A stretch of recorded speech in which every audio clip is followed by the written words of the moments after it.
trying to get the song to run. I told her, even though we were very prepared this time. Okay, here we go.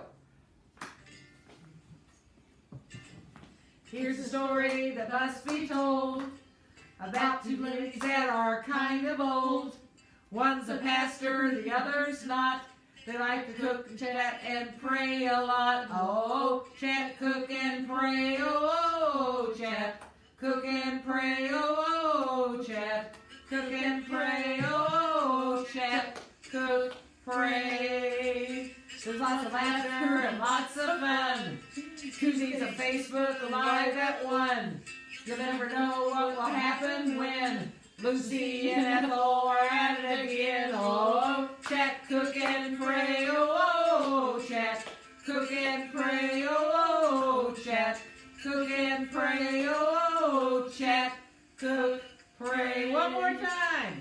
Chat, cook and pray. Oh, chat, cook and pray. Oh, chat, cook and pray. Oh, chat, cook, pray. Amen. Hey, you all, it's so great to have you here. I'm so glad you're sitting in your house and watching this because I think I'd have to be outside.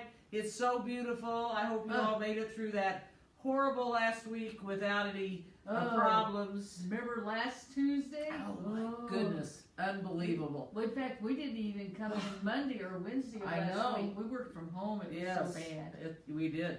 But anyway, today it's Enchilada Day. And of course, I've got some wonderful things to read. I will not be pronouncing most of the words correctly, but I'm going to even try to. And she's going to get to cooking because we're going to actually cook this and eat this all today. So I'm going to let her get started, and then I've got wonderful things to read about enchiladas, a culinary monument to colonialism. That almost sounds like a thesis. Okay, here I go. Okay. Now go, Miss Marty. I'm going to start by browning the hamburger. Hi, Bill. Hi, Randy. This is a pound of hamburger. Hi, Philip Frank. I don't know you, but hello. Okay, this is the hamburger. The hamburger is going in. Come on, come out, wherever you are. Now remember to speak up loud. I will. Okay. I'm speaking up loud. Do you like that? Yes, I do. You know how loud a person I am. Just make noise all the time. That's right. All right. Now we're just going to brown this hamburger, and I'm going to turn on the air fryer to get it ready for baking. Okay. Do you want me to read while you're doing those things? Because this is just easy. Yeah. I mean, you're not adding anything yet. No, not adding. All right. I am going to read to you about enchiladas, a culinary monument to colonialism. When the Spanish conquistador Bernal Diaz del Castillo first entered the Aztec capital Tenochtitlan on November the 8th of 1519, he was amazed not so much by the temples and palaces which dominated the city as by the food. He had never seen anything so rich nor so unusual. The meals eaten by King Moctezuma II were especially dazzling. As Diaz recalled in his book, and I'm not reading you the title of the book, he wrote it in 1576, you probably wouldn't check it out anyway. But as he recalled in his book, 300 dishes were cooked for the monarch alone, while a further 1,000 were prepared for guests. Okay, 300 for the monarch, 1,000 for guests. I don't know how often they did this. They were served on platters of red and black Cholula pottery, and these were of every imaginable variety, as well as 2,000 pots of chocolate. Oh, wow, you'd have been Oh my goodness, 2,000 pots of chocolate and no end of fruit. There were, here's what he wrote, fowls, turkeys, pheasants, partridges, domestic and wild ducks, deer, peccary, I don't know what that is, reed birds, doves, hares, rabbits. I don't know what the difference between a hare and a rabbit is. And so many bigger than the other. Oh, well. And so many other birds and beasts that Diaz could never finish naming them. There were even plates of human flesh. Well, I'm going to skip over that, or so he had heard. But most striking of all was a little dish served between courses through the meal. And this is what that two young women of great beauty brought the monarch tortillas, as white as snow, cooked with eggs and other nourishing ingredients on plates covered with clean napkins. That's rather, it says, though rather short on detail, this is thought to be the earliest description of enchiladas in European literature. And it was a turning point in their history, for no sooner had Diaz clapped eyes on them than they launched on a voyage of transformation which would see them become not only the deliciously meaty confections we know today, but also a culinary monument to centuries of colonialism, poverty, and prejudice. Okay, so she's still browning. I want to say hello to people. Okay, I've got a unicycle that's great in the snow. It has all-wheel drive. Okay, so I see that Randy's saying something to Michelle. So I think we've had people ride in, but I can't move the things. No. Are we still? Yeah, we're still live. Okay, because I tried to touch it. Oh, no. Okay, by the time Diaz arrived in Tenochtitlan, enchiladas were already of great antiquity. Corn tortillas had been made in southern Mexico for several thousand years and had been a staple of Mesoamerican cuisine for centuries before the Spanish conquistadors arrived in the New World. At first, they were probably used as nothing more than an edible plate or spoon, but in time they came to be eaten as a wrap, often with a sauce or flavoring. I thought you said rat for a minute. I said wrap. I know, but I thought you said rat. Rat. No, not rat. Wrap. Often with a sauce or flavorings. As early as the pre-classical period, and you're talking 2000 to 250 BC, the Maya of the Yucatan Peninsula are known to have dipped corn tortillas in pumpkin seeds, rolled them around a chopped hard-boiled egg, and then covered them in a rich tomato sauce. Now that would be something. But the Aztecs were the first to develop the first true enchilada, as its Nahuatl name, Chilapazali, literally chili flute, suggests its most distinctive ingredient was the chili pepper. This was ground up to produce a spicy paste into which tortillas were dipped, then filled with beans, squash, fish, eggs, or game of another nature. Isn't that interesting? That is so unbelievable. Okay, hi, Lori Buck. All right. As Diaz's account suggests, these early enchiladas, like tamales, were highly prized by the Aztec nobility, but they were also enjoyed by the common people and could be bought in markets throughout the empire. Writing only a few years after Diaz, Bernardino de Sahagún this was in 1575 to 86.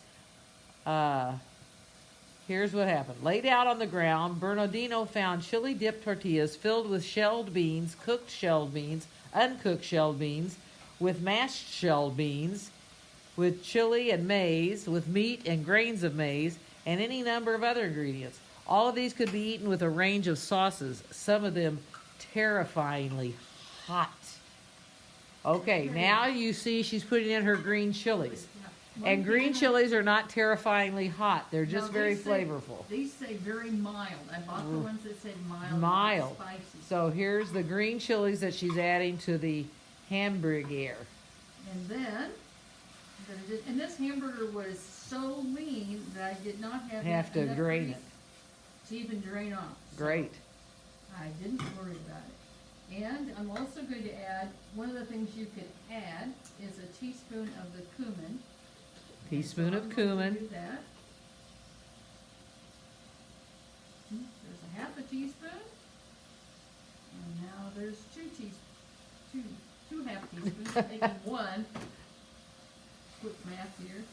Now I'm just going to stir this Oh, I in. see why it probably doesn't have to cook too much because all the meat's cooked, but they do want the Yeah, you tortillas want to the get cheese. Yeah, and you get want the cheese to melt. melt.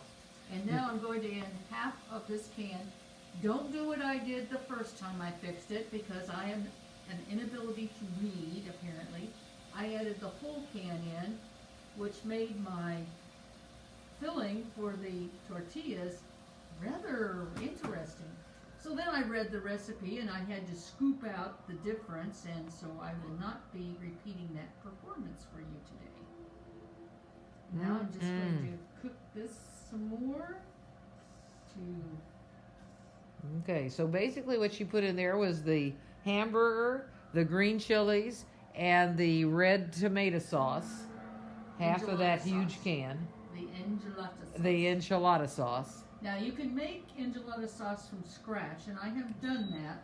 However, I thought we should make this easy for all of us. Okay, so she's stirring that in now. So now the fun part's going to begin. She's going to start filling these tortillas. Is that right? That's correct. Now, I'm sure you don't need my help for that, right? Because I may mess it up. I'm going to do what I'm going to try to do a second pan that you will take home, because I just brought a small one for us today. Okay. Because my bigger one won't fit in there. Fit in there. Okay, And so we're the making a other one small one. Yeah, the other one that might have worked, the other dish, I had done a test recipe for a future time, and it is still has the items in it. Okay, so here's what she's doing. Now, and I kind of got Now, this and in- actually, when you do the whole pan, it's in looks like 11 by 13. Yeah, 11 by 13. And you just roll them up and stuff them in there. Yeah, we're going to add cheese to that. Here's my cheese that I got it for a very good price. $2.89 for a 1 pound of it. Okay, you're going to have to talk louder and tell them where you got it. Oh, I got it at Walmart. Okay. Walmart. Do you want me to hold something? Actually, here's what I'll do. Okay. We'll just stir you another dish up. All right. So she's gonna put the. Do you put the cheese on first or the No, you put the meat in first. meat in Actually, first? I probably made this a little soupier than I needed to, so Okay. So she's putting in the meat. I'm just gonna put the meat in. Okay. Then we're going to Do the chiz. chiz, and I know how you like chiz. I do. And then we're just going to fold that over. Oh, okay. Then you put the folded side down, I bet. Yes, you do. And what I've been doing is, because if it's easier, just put it in, Okay. and Okay. then another one. So she's going to make another one, and I'm going to continue reading. From Aztec to Mexican. Yet enchiladas were already beginning to change, and not for the better. 2 years after Diaz had visited Tenochtitlan for the first time, Spanish forces under Cortez had seized the city amid scenes of almost unimaginable horror, brought the once proud Aztec empire to its knees. What remained of its culture was systematically destroyed. Temples were sacked, palaces and records were burnt. The conquistadors were content to appropriate much of its cuisine, including the enchiladas. From the Spaniards' perspective, they were unusually appealing. Not only tasty, but also simple to cook and could even be eaten on the march.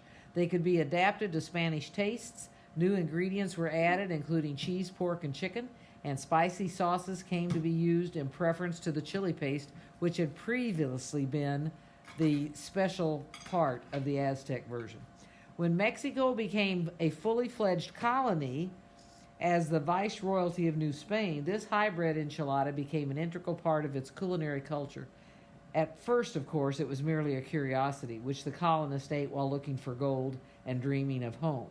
But in time, socioeconomic shifts had turned it into a more potent object of pride, which testified to the gulf opening between New Spain and Old. Okay, hold on a Okay, second. here you go. Now I'm going to pour some sauce over this, reserving it for the big pan, obviously. And I actually am going to spoon a little bit More of meat cheese. on top. How Yeah, cool. because we've got plenty here. And then, since I'm just making 3 this time for us today. So those are those flour I tortillas? use flour Okay, not tortillas. corn tortillas. Not corn. You can use corn. Oh, you Just- can, okay. Oh, yeah, it doesn't make any difference. Okay. It's just that the flour ones were on sale. Hi, Andrea. Andrea's watching. And I'm just putting cheese on the top. Yeah, she's filled the tortillas with the meat mixture, which has chilies in it, and enchilada sauce, and then a little bit of cumin. and now she's folded those up and put the seam side down, put more sauce on top, put more meat on top, and now cheese. And now she's cooking it. Put them in our... Putting them in the oven. I set them at 400 degrees for... since this is a much more compact oven, I'm going to cook them for 20 minutes. 20 minutes. If they're done. Okay. And now, if you want to, when you finish reading, you can come over and help. Oh, that might be funny. Yes, Okay. it could be. Let me see. Okay. When Mexico became a fully fledged colony, the enchilada, I've already read that part. So pronounced did this self-identification with enchiladas become that when the yoke of colonial rule began to chafe in the mid-18th century, it started to shed its former associations altogether. Now seen as neither Spanish nor Aztec, it gradually took on the air of a distinctly Mexican food. And by the time independence eventually was declared in 1821, it had become the closest thing the new country had to a national dish. Indeed, when the first Mexican cookbook was published in 1831, the author, Cristina Barros, was so proud of it that she included not one, but 2 separate recipes. And now we'll wait for the rest of the story as I get to help do this. All right, come on over here. Okay, do we want to do this like an assembly line? Do I hold it? No, I want you to do the whole thing because I want to Hey, okay, so I'm going to put some meat in, Yes. and you can tell me about how much. Just one more scoop, I Okay, think. maybe. okay. Because that doesn't look like a lot of meat, but if you put meat on top, Yeah, well, okay. we've got several. And then I put cheese. Yep. Just put the cheese on there and give it. We got plenty of cheese. Okay. So that's not a problem. Okay, and then I fold. You fold it. Fold it over. And you don't fold the ends. You don't fold the ends. Okay. Okay, all right. Yeah. That was kind of fun. Yeah. Okay, happy face. Oh, I should have cut holes in her so when You you held it should've. up and you could look through it. Oh man, you're getting it. Okay, And where's then my I'll- cheese? I'll put some more cheese in the bowl Okay, for put you. more cheese in the bowl. You all, that's really, now we don't put any sauce in here because it's already in the meat sauce, It's on the right? meat sauce, yes. Okay, so we just do this. Well, this is kind of fun. Yeah, you can play with your food. I know it. Okay. Those are big, big things. Well, that's because that was the bigger dish, so Okay. I brought the. Besides, they didn't have. Well, the ones that were on sale at the store at Hy-Vee were the bigger size, There you go. and so. You know our dear Marquita. If it's Well, a sale, why she's was I not going to passing pay it up. $1 more for the I smaller know, size? I mean, I that know. made no sense. I Made got no one. sense. I got a package for free. That's true. So That's true. hey, Okay, so there we go. There's that. Then I do the cheese. Oh my goodness. You know, we could kind of do this enchilada line. yeah. Actually, you could make a dance out of it. I could make a dance out of it. Yeah. How many of these do you think will go in there? Should I put in 6 or just Yes, these? put 6. See, Okay. put 6 in there. Okay. Alrighty then. Here we go. Ooh. It's I'll tell you already what, bubbling I cheese can in smell it. Okay, there's that.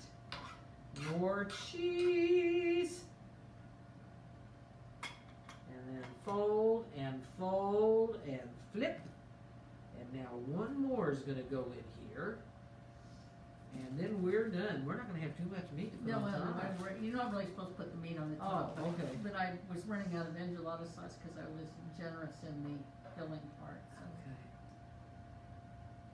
Well, I think a little meat on top would be good, though. Yeah. Well, you're gonna have a little bit to put on Yeah, top. It's I know. not gonna be bad. Okay, there's that. Cheese. Next week, we have picked out a new recipe that you saw your sister had fixed, and so you wanted to try it. Yes, So. or she had. I don't know that she'd fix it yet. Well, Because she remember fixed it. Well, she hadn't tasted it, but she. Yeah, she used the wrong ingredients anyway. And in the wrong order. Okay, so there you go. Now you're going to put the meat on top. Yep, we'll put some meat on top. Let's just do the whole thing. Yeah. Can you do the plug? Yes, I can. Here we go. We don't normally both do this at the same time. This is a fun It's kind of experiment. fun. Yeah. Yes, it is. And the bags were a success. All of our bags are gone. We do have a few cookies left, and if you want to come and pick up a heart and We just got a few of those schedule, left, too. the schedule for Easter, that's Whoa, I think that's still here. We're still here, Yeah. even though the lights went off. Well, that's what Okay, happens. that's when- good. Okay, Okay, and now- I'll go ahead and do this, All right. and I'll Smooth pour. that out, I'll and smooth that over, and I'll pour the pour- sauce, and you can turn on the lights if you want to. Oh, I'll do that. So I'll use the rest of this can, right? Yes. Just use the rest of the can. Oh, yeah. I hope Terry likes Mexican food. Oh, loves it. Well, that's good. He loves it. And then we need more cheese.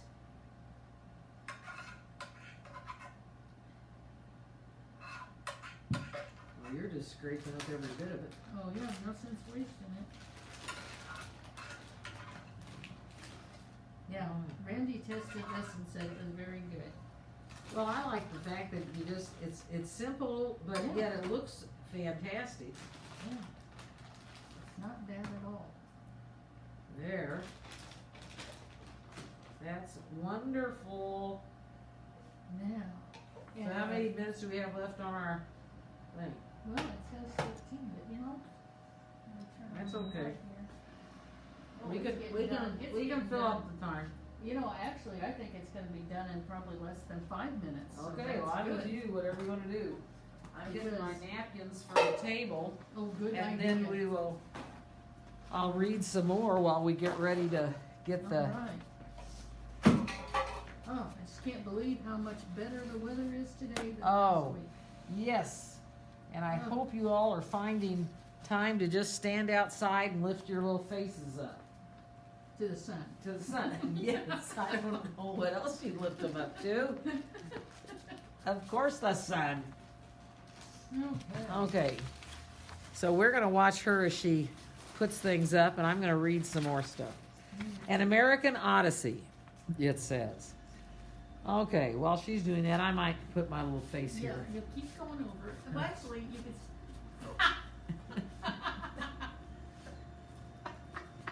I don't think That that was works. pretty cute. Do you want me to turn it Well, around? what I want you to do is come here by the table. Oh, Yeah, you can come over. while you're, okay, don't do anything to me to I make won't me do- laugh or get scared. Okay. Like that would ever happen. In an American Odyssey.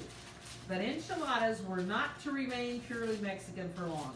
When the U.S. annexed Texas in 1845, California and the Southwest, 1846 to 48, Mexican dishes began to find their way into the American culture, laying the foundations for what would eventually become known as, what do you think? What did when we got the enchilada into the American culture after it being Aztec and then Spanish and then Mexican, and now you've heard the term Tex-Mix. So now what we have is a Tex-Mix cuisine. Enchiladas were at the forefront of this process, cooked on makeshift stoves or bought from roadside stalls. They quickly became a favorite lunch food among hard-up farm hands and factory workers. And to accommodate different tastes and budgets, they were also given a distinctive twist. Meat became less common, and inexpensive locally grown ingredients such as lettuce and onions were added, and the importance of chili was somewhat reduced. By the mid-1870s, enchiladas had begun to be featured in regional recipe books. The earliest appears in the Centennial Buckeye Cookbook, 1876. A rather curious volume aimed at poor families. Contributed by Anson Safford, the territorial governor of Arizona, this was a model of homely goodness. Put 4 pounds of corn in a vessel with 4 ounces lime, or in a preparation of lye. Boil with water until the hull comes off, then wash the corn, bake the meal in small cakes called tortillas, then fry in lard. Take some red pepper ground called chili colorado, mix it with sweet oil and vinegar and boil it together. This makes a sauce that you dip the tortillas in, and then you break it into small pieces, cheese and onions, and sprinkle on top of the tortillas, and you have what's called enchiladas. Such recipes were, however, the exception rather than the rule. Though Mexicans lived and worked alongside Americans of all stripes on the frontier, they continued to be regarded with hostility by European settlers and coastal elites, and this found expression not only in crude racial slurs, but also in disparaging attitudes toward Mexican cuisine. Typical was the description offered by a visitor in 1883. Enchiladas, the traveler explained, are greasy tortilla sandwiches containing chilies and a number of other uninviting-looking compounds and other nasty messes, which are sold everywhere, filling the air with pungent, nauseous smell. Well, I'll tell you what, I gotta check this person off my list. Yeah. My goodness. Okay, and you know what? Is it done? It is done. Oh my goodness. It is done because we had such a small container. Not until the early 20th century did enchiladas gain wider acceptance, and although there were anti-Mexican sentiments continued to run high, increased migration to northern states coupled with greater prosperity, and the growing of importance of cities with particularly large Mexican populations such as, oh my goodness, you've got to walk up and show that. In the early 20s, enchiladas were being served in a growing number of restaurants, especially in southern states, and heaped with an even more lavish selection of ingredients. Soon people were clamoring for the taste, which I'm clamoring for the taste. So I'm going to come around, and Marty's going to turn the camera I'll turn around. the camera around. It won't embarrass me if I, well, let's see if I can get this out. Here, I'll tell you what, I will take my dish as you scoop it up. That would be good. Would that be good? That'd be good. And then you don't have to, it looks so good. Oh my goodness. Doesn't it though? Yes, and you need a hotbed. Yeah. It likes to spin around here. Oh my word. Oops. There you go. Give me a little sauce over there. Thank you. Okay, I'm going to take this back to the table along with my script. All right. That is hot. Yeah. I mean, that is just boiling little thing. All right, now I'll turn the camera around. Right. Try not to make Oh, everybody the smell dizzy. is so good. Keep going, keep going, keep going, keep going. Okay. Now move your chair. Oh. Now How's let's that? see. Well, I think I need to lower us down a little bit. Okay. That looks good. I hadn't moved it any. Oh, it still looks good. I'm going to put my leg around this leg. Okay. Okay. Oh my goodness, that was a quick one. Yeah. Wow. I told you it was going to be quick. That was quick. There. I'll share that with you. Okay. Oh, I gotta wait till I say a prayer. Are you gonna stick that other one in, or are you gonna just No, leave it won't not? fit in there. You're Oh, going to that's take right, that that's home, right. and it won't Okay. take you long to bake it. Okay. All right. Oh my goodness. Okay, so let me just finish this. The popularity of enchiladas in the United States has only grown, so much so that today there is hardly a town where they cannot be found. And probably some of you have some of your favorite spots to go to for enchiladas. The Americanization of enchiladas has, however, not always met with the approval of our Mexican neighbors, Hmm. least of all in Mexico itself. Motivated in part by a resurgence of nationalism, they've often denigrated the hugely calorific versions, which, you know, we're known for that. Americans find ways to put more calories into things, you know. Favored by modern, I don't know that word, estadounidenses, as inauthentic aberrations and call for a reversion to the simpler recipes of the past. And this is no doubt well intentioned. But, you know, I can't help, this writer says, I can't help feeling that such appeals to authenticity and national identity ring hollow when applied to enchiladas. Given how often they've been appropriated by different peoples and how greatly they've been changed in the process, it's misleading to suggest that they truly belong to any one culture, or that a particular recipe is any more authentic than another. Surely to perpetuate such myths is to revive the prejudice and chauvinism which drove the evolution of enchiladas in the first place. Indeed, if the history of the dish shows anything, it is that such sorrows can be overcome not by hiding recipes behind high walls, but by sharing them with an open mind, a warm heart, and a friendly smile. And that's what we did today. Yes. You did that with your friendly smile as you made your enchiladas. Let's see, do we have, oh, Jamie. Hi, Jamie. Yeah. Yes, it looks yummy. Okay, let's say a prayer. Gracious and loving God, we thank you again for a beautiful day.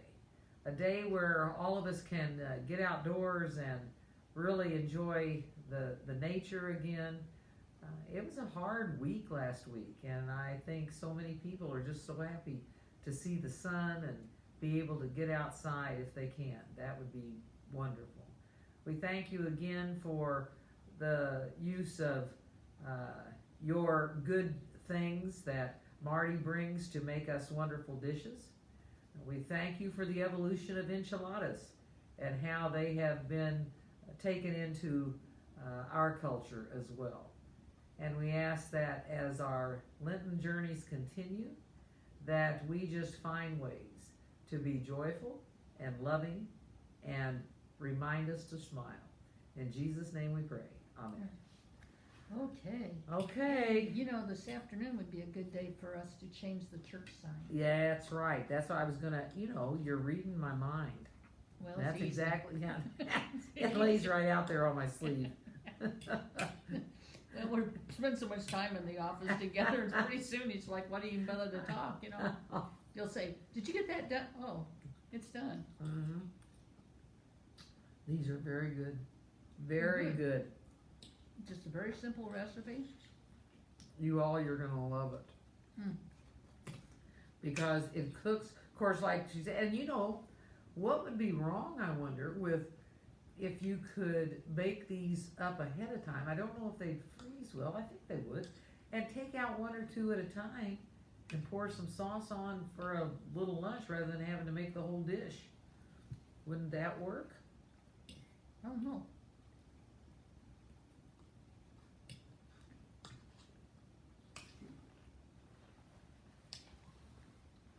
I almost brought these little individual casserole dishes I have. Mm-hmm. I don't know. I think I got them from my mom, and she probably got them off QVC. My sister and I were trying to figure out where they came from. But they're just about this big, and I thought, oh, I could use those today and make us little individual ones. Well, this worked out great because they cooked up right away. Yeah, they did. Hello, Patrick. Randy says so. That must be Patrick Ryan. Yeah, Patrick Ryan. That's what it says. Hello, Patrick. Mm-mm. Well, here we are. I'm glad I didn't give up enchiladas for Lent. Well, if you did, you could have forgotten it for one day. I thought you gave up. I'm giving up swearing. Oh. Are you going to put a nickel in a jar every time you say something? Because I would, and I'll keep it in my office. A penny. A penny, I yeah. don't want to be bankrupt by the end of Lent.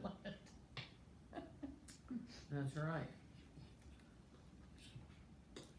But I hope you all enjoy the devotional booklets.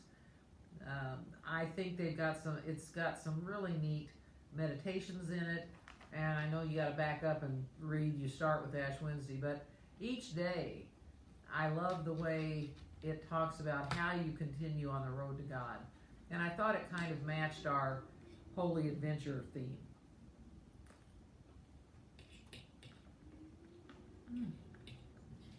In fact, I might get that book and read what the devotion is today in our Lenten devotional booklet. Well, we ran out of devotional booklets. I know. Usually we have them left over at the end of Lent, so this year we ordered more than usual, and Yeah. So it's just exciting. I was so happy that you all came, and so thankful for the people who worked on those bags and did the cookies and did all the stuff. It was mentioned in the letter, so.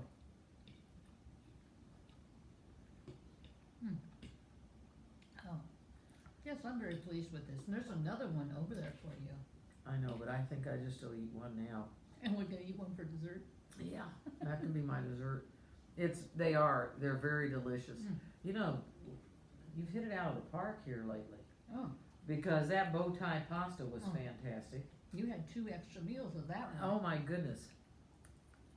And I have, the recipe for next week is chicken and Ritz crackers. And Ritz And crackers. you love. I love Ritz crackers. Sounds like a great recipe. It says you can use rotisserie chicken, Yeah, you gotta use what, 3 or 4 cups of chicken? 4 or 4.5 cups of chicken. That's for we'll be making that in 2 separate dishes. We're not gonna make Well, we one. could go to one of the recipes that just called for 3. We don't need to make the big one. Cause you had about 3 They were all different. the same. They were all the same dish, 9 by 13 Oh, or whatever size that is. So be planning on who you're gonna eat with when you take your extra home. that's right. Yeah, this really, Mmm, this is as good as any. this is enchiladas. satisfying. Yeah, it's as good as any enchiladas I've had out. Really? Mm-hmm. I mean, for as quick as that was, and you know And how they weren't simple it went greasy. together. They're not greasy. They're the mild chilies. You can taste them, but they're not They don't. terribly don't, hot. No, Now, for someone who maybe would like a hotter thing, you could, I guess, put you can put in. red pepper or Yeah. cayenne. You a can little put, bit of cayenne. Put the red pepper flakes in. Mm-hmm. You can actually get the spicy green chilies, which I have a jar of those at Mhm. home. But it's the flavor. It just can't be beat. I love the flavor. I So think we it's very made- good. 9 of these with 1 pound of hamburger. That was 1 pound of hamburger. Mhm. 1 pound of hamburger made 9 enchiladas. Yeah.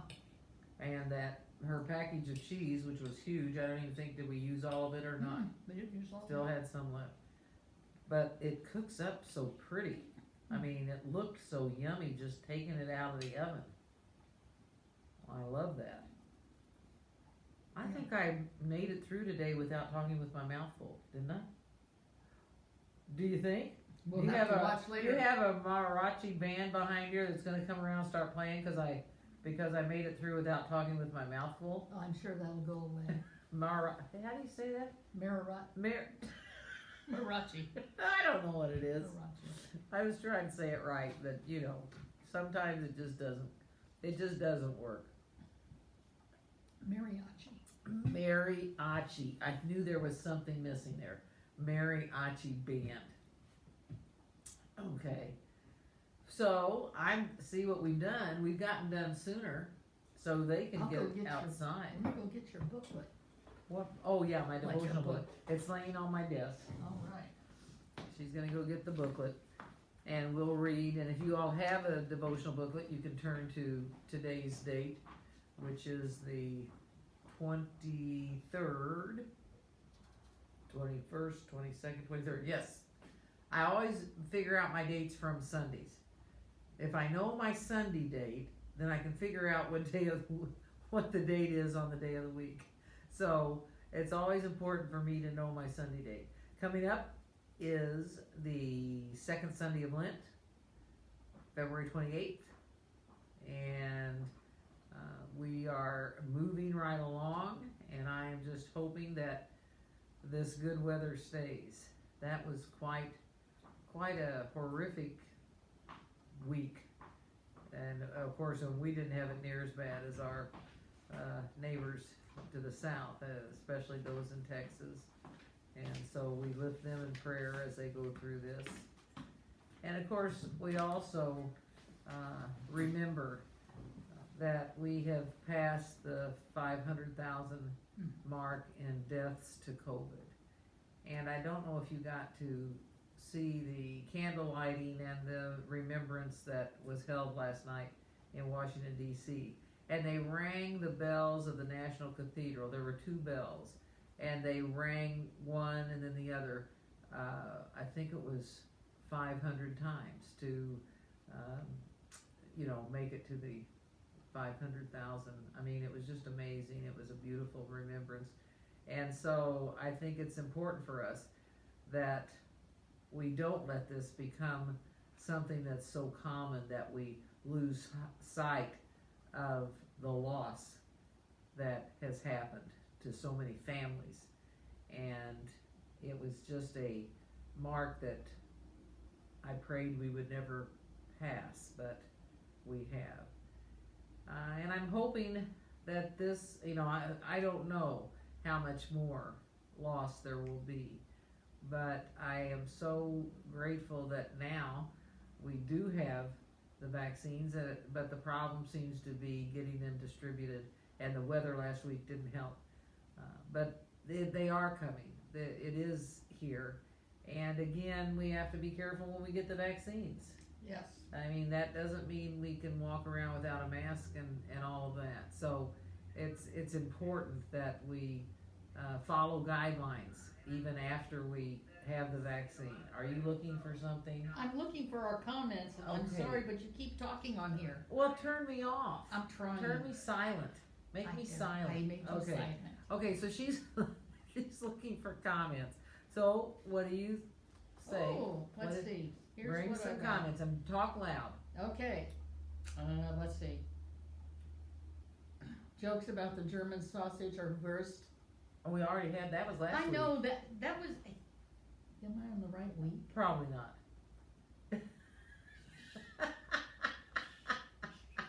I was gonna say that was last week. But while she's Jamie Elder says, "Look yummy." No, it's the right week because Lori Buck says my enchiladas are made with green enchilada sauce and corn tortillas, as both have a lot less sodium. Oh, okay. And then Patrick Ryan loves enchiladas. Randy says the dishwasher repair guy is here. Possibly a problem with the electronic panel and our start switch. More info pending. I was gonna say we don't need to know that. Yeah, well, Randy's getting tired of washing dishes by hand because I keep cooking and trying new recipes Okay, out. And you he has just to have to keep cut washing. your cooking back until you get a dishwasher again. Yeah, no, that's not gonna happen. I'll make Randy get dish brand hand. Okay, so this is the booklet, and if you picked up your bag, this was the booklet that was inside Road Back to God. And so you should have read now the first few writings that are in here, starting with Ash Wednesday. So you would have read 4 or 5 already at this time. But today's paragraph, it says, this is Tuesday, the first week of Lent, and it says, must we always be at war? Rivalries and the subtle hatreds they spawn are all around us, and at the root of gossip, pettiness, and our inability to get along with and also are the root of gossip, pettiness, and our inability to get along with each other. It takes a radical turnaround to get out of the habit of struggling to be number one. That turnaround can begin when we are able to see the true value of our neighbor, not just the value he or she has in measurable areas of competition, but the value that clings to every human being because God cares about each of them. When that true value is seen, that person will no longer be seen as a competitor but as a partner, sharing equally the grace and forgiveness of God. And then the prayer that goes with it today. Lord, today I name in my heart one person I compete with and think of that person as an equal sharer with me in your love. Amen. So I hope you enjoy these devotions for Lent, because I think they give us an actual activity to do as we prepare ourselves on our way to the cross. Okay, so you have any other? No, I didn't see any more. Okay. I'm looking at something else. Okay. There's Steve McDuff. Yeah, Stephen. There they are, Stephen and Elaine. Okay. Last week I read to you about ashes as we celebrated Ash Wednesday, and I'm going to continue in Ann Weem's book, Kneeling in Jerusalem. She has so many beautiful things. So,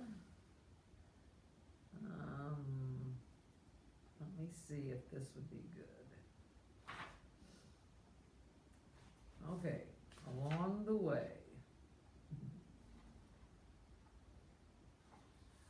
Along the way, and this is a poem entitled The Way. The way to Jerusalem looks suspiciously like Highway 40, and the pilgrims look suspiciously like you and me. I expected the road to Jerusalem to be crowded with holy people, clerics and saints, people who have kindness wrinkled in their faces and comfort lingering in their voices. But this is more like rush hour. Horns blowing, people pushing, voices cursing. This is not what I envisioned. Oh God, I've only begun, and already I feel I've lost my way. Surely this is not the road, and surely these are not the ones to travel with me. This Lenten journey calls for holy retreat, for reflection, for repentance. Instead of holiness, the highway is crammed with the cacophony of chaos. Is there no back road to Jerusalem? No quiet path where angels tend to weary travelers? No sanctuary from the noise of the world? Just this? Can this hectic highway be the highway to heaven? I think sometimes our visions of things are often different than what they really are. And maybe we need to be traveling to Jerusalem with all the chaos around us and people we don't know and noise, because it's the world that we live in today. But somehow we find a way, I hope, to quiet ourselves and quiet our hearts. And that's what this whole thing about holy adventure is. What are those things we do to use our reflection and our discernment to find our way to the cross and not be distracted by what's going on around us? So today, we're giving you a little more time to get outside and play, because that's what needs to happen today. Sometimes we just need to play. And we can go out and play with the church sign. We can play with the church sign. What words are you going to put on it this time? You know, I think we'll figure it out when we get out there. Well, I would think we'd want the letters before then, because it could be really ugly. Oh, that could be it. Then I'd say Lent is a holy adventure. Okay? Are we going to spell it W-H-O-L-Y? No, holy, H-O-L-Y. Oh, So, okay. we're changing our church sign, and I'm so happy about that, because it's really not been easy to do. We couldn't have done that much before. And, We've had some weird with weather. all that snow, and then Yeah. it shouldn't be muddy out there right now, and so that's. So now's the time to do it. Yes. And again, you know, if at any time, I know some people really enjoyed coming up here and getting their Lenten bags, and I don't know how many of them came in and looked around, you know, a while, but it's your church, and if you want to come by, bring your mask. We'll sit socially distanced, and we can visit for a while. Just call me ahead of time so I know, and we'll just take some time to catch up, because this has been the hardest thing, is staying connected. And yet I think with all the different things we've tried to do, I would say I would give us a star. Yes. What do you think? Absolutely. And you know. And you deserve a star. So it's been. You just wanted to punch me, and I you just wanted to used punch you, yeah. just that use that as an gave me a excuse. reason to punch her. Or I could have punched you and said, you deserve to see Girl. stars. Okay. Yeah, horse around, hit it, knock each. I know. That I know. could be ugly. So anyway, you all have a wonderful, wonderful day. Find a sunny spot. Even if you don't go outside, find a sunny spot Oh, and read a good inside. Good books. You know, Oh. that's another thing you all could write on here. A good movie you've seen, whether it's on Netflix or any other kind of streaming service. A good book you've read that maybe someone's just right now looking for a great book to read. Marty, go ahead. Name a couple of books Oh. and the authors in case people are looking for a Well, book. You want me to do all of that? Let me. I have to look it up. 'Cause, you know, Okay. I never remember the author's name. They I have know. names. Why would they? Oh, just me. I'm reading this book right now. I finished one by Hildebrand. It was called 28 Summers, and that was really good. I finished that in a couple days. 28 Summers by somebody named Hildebrand. Yeah, Okay. Hildebrand. And now I'm reading. Let me see. I can't read the titles of Roxanne somebody, and it's The Girl They Left Behind. Okay, The Girl They Left Behind. And it's a very moving story. Roxanne Veletos. There you go. Veletzos. Okay, so And then I'm getting ready to read, when I finish this one, because I'm over halfway done with it. Thank goodness your meeting took a long time today, so I had about 5 chapters read. So we'll see. It was good. There you go. And then another one I'm getting ready to read is Codename Helene by Ariel Longhorn. Okay, that's enough. Oh. Give us over 3. We can't do it. Oh, The Queen's Secret, though. That one's really good. Okay, what's the title, or who's the author of The Queen's Secret? Karen Harper, and Karen Harper. it's about the Queen Mother, Queen Elizabeth's mother. Mother. And Okay. it's very, very good. Okay, so we've given you The Queen's Secret.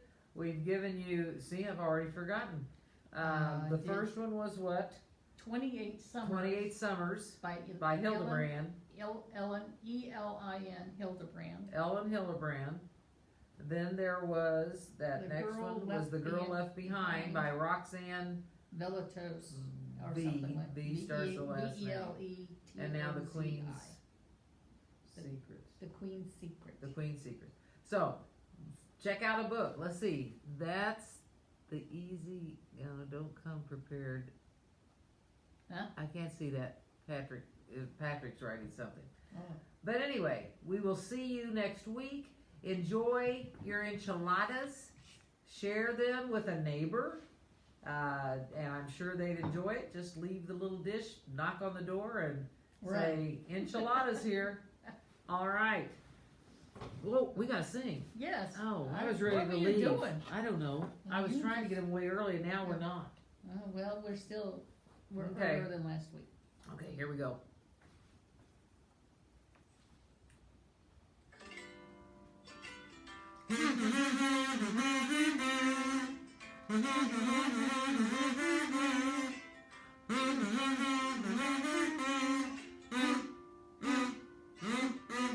Oh, Jack, cook and pray. Oh, Jack, cook and pray. Oh, Jack, cook and pray. Oh, Jack, cook, pray. Amen.